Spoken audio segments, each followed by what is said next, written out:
Hey guys, I'm Chris Miasma's guest today.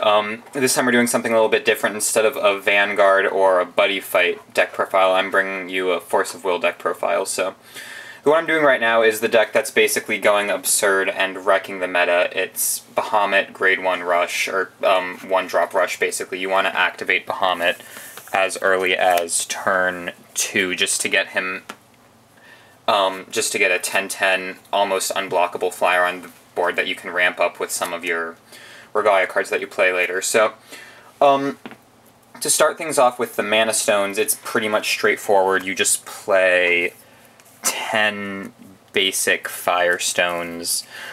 You can play Little Reds and Mylists, but since I really, in all the games I've played with this, have never tapped for more than one stone, I just don't see the purpose in it. So then getting on to creatures, most of them are all 1-drops. There's 4 Hunter in the Black Forest. Pretty good turn 1 play just to get like an early cheap 300 damage on board. Definitely not the most aggressive or OP turn 1 play you can make, but he's still pretty essential to the deck. I like him. 4 Apostle of Canes, really easy to just drop it after Bahamut's been activated and swing in for an extra 500 damage, except he's very frail, so it's very easy to, he's very easy to block with anything in the game and kill, but since he does have high attack, he'll usually be trading with whatever's taking him out.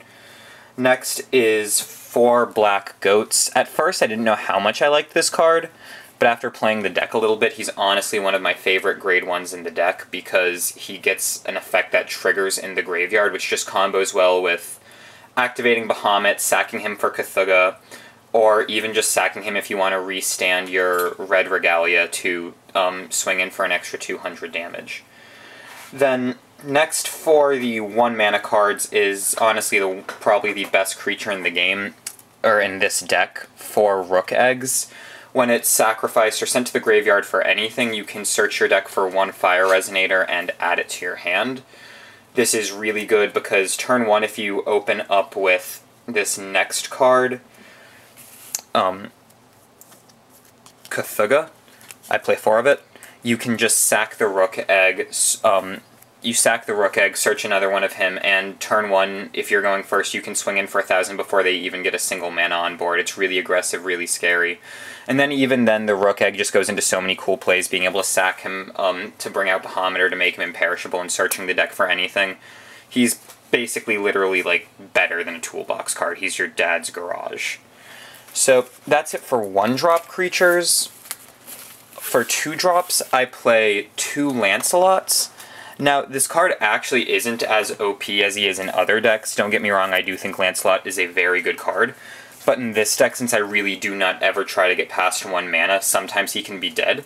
But he can be used with the red Regalia to discard another copy of it from hand to pump up to 2 mana, and then he can be dropped. But honestly, in this particular deck, I don't think I'd like any more than 2 of him, just because any more would feel cloggy to me, and I like being able to just make plays on 1 mana. So that's it for creatures. On to spells. 4 Thunders, basically staples. No real need to go into detail on them. They can clear creatures, but I usually just use them to go to face to deal 500 extra damage. Then 4 Split Heaven and Earth.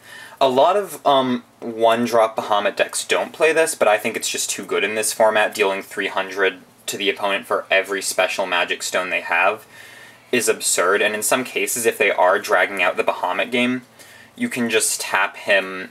You can just tap him for your 2nd mana, and then just hard cast that, and you can win the game if they even still have 15 life left. But to be honest, in all my matchups, I've usually killed them before this was a live card, but I still think it's nice to have. After that, I play 2 Purifying Fire. 2 mana, deal 700 to face or 1,000 to a human.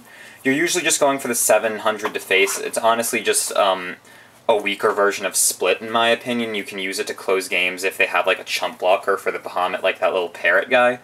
But honestly, this is the first card I'd take out of the deck, if anything. I don't think there's really any... It's not really a super good card, and if I open with it, I always just send it to the bottom for a redraw. So he could easily be another 1-drop like the Wolf Hunted in the Black Forest. I just don't personally like her all that much. And then moving on to the best part of the deck that makes it all playable, the Regalia cards. So I do play 4 of each. The red one is by far better than the white one, but even still, just however you can make the Bahamut imperishable is always good. And in the mirror match, which is very common right now, it's the white one actually generates you sometimes more advantage than the red one. The red one being the obvious best because it gives you swiftness, so you get to swing in for an extra 1,000 points of damage that you usually wouldn't get. So making this, in my opinion, besides Bahamut himself, the absolute best card in the game.